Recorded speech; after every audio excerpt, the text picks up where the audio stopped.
Hey, what's up, guys? This is Trucker Richie Rich. Back on these ones and twos. We're gonna have a little conversation today, man. This is like a reaction video, really, to a video I was watching earlier today about the Trucker My show. It's the Asian guy who does the truck show. It's pretty successful. It's grown a lot. But he made a video about foreigners coming over here and trucking companies taking the cheap freight and yada yada yada. But I'll be honest with you, right now the country is going through a very bad time, a very rough time, and a lot of guys are not taking cheap freight. Okay, I understand, but you know we're dealing with issues of increased food costs, increased rent. I have a buddy, I was talking to him earlier. He lives in Dallas, Texas. He had an apartment down there, real nice one. He was paying $1,100 a month for, and he signed a 1-year lease. And his lease came up a couple weeks back, and they increased his rent $800. So he's now paying $1,800. And luckily for him, he's a truck driver. He can make the money, but for single family homes and single parent homes, that's brutal. Not to mention now the average cost of a gallon of gas is $5. Diesel, it's $6. Listen, in regards to taking cheap freight, I hate to say this, and I'm probably going to get a lot of backlash for saying this, but you got to do what you got to do. Okay, there's an old saying, a closed mouth doesn't get fed. And that kind of applies to trucking. Now, I hate to promote this because I hate cheap freight. I do.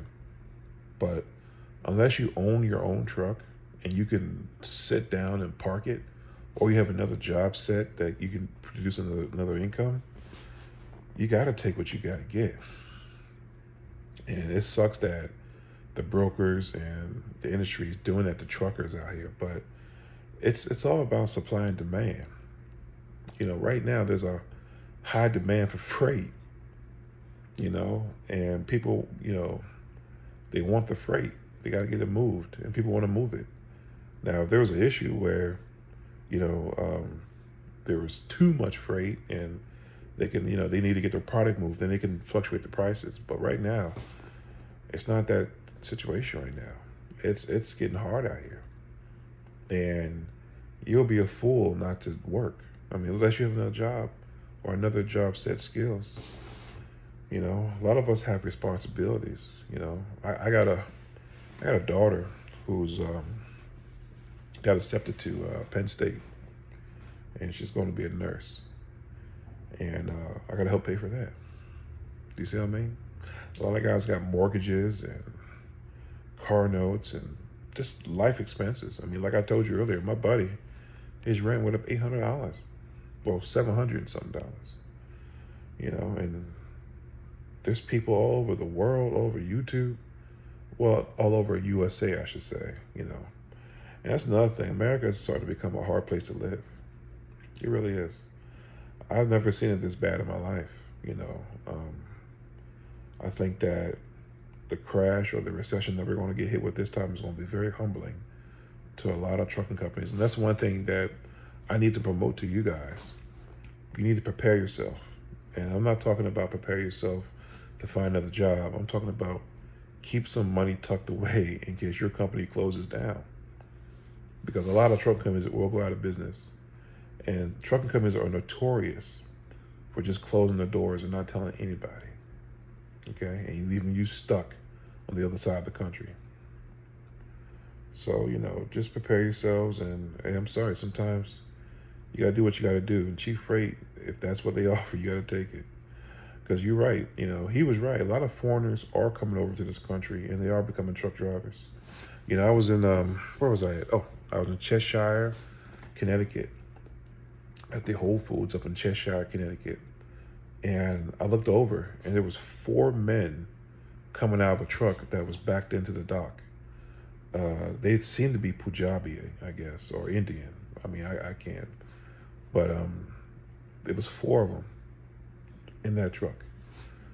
You know, I thought it was illegal, but the truth is it's not. As long as you have a seatbelt in the truck for every passenger, you can have them in there. And they're probably getting across the country in a day, probably less than a day, you know, and that truck is probably never stopping. They are doing what they have to do to survive. And they're probably bringing in $20,000 a week, okay? And, you know, they're doing what they have to do. So you have to do what you have to do. Because if you don't, you're going to get burned, okay? I'm sorry, being picky out here, you got to do what you got to do. I mean, unless you can afford to leave the truck sit somewhere for a year or for a few months, then do it if you can. But chances are, you know, nobody comes into trucking with money. You know, a lot of us, you know, we don't live paycheck to paycheck anymore, but we're not rich either. We got to work. The wheels ain't spinning. We not earning. So, you know, you guys talk reckless and say, well, I'm not hauling cheap freight. Man, look, you know, let your pride, you know, feed your hunger, I guess, you know. But things are changing. It's going to get worse. So prepare yourselves. Have a credit card or cash reserved in case your trucking company closes down and then you can get home.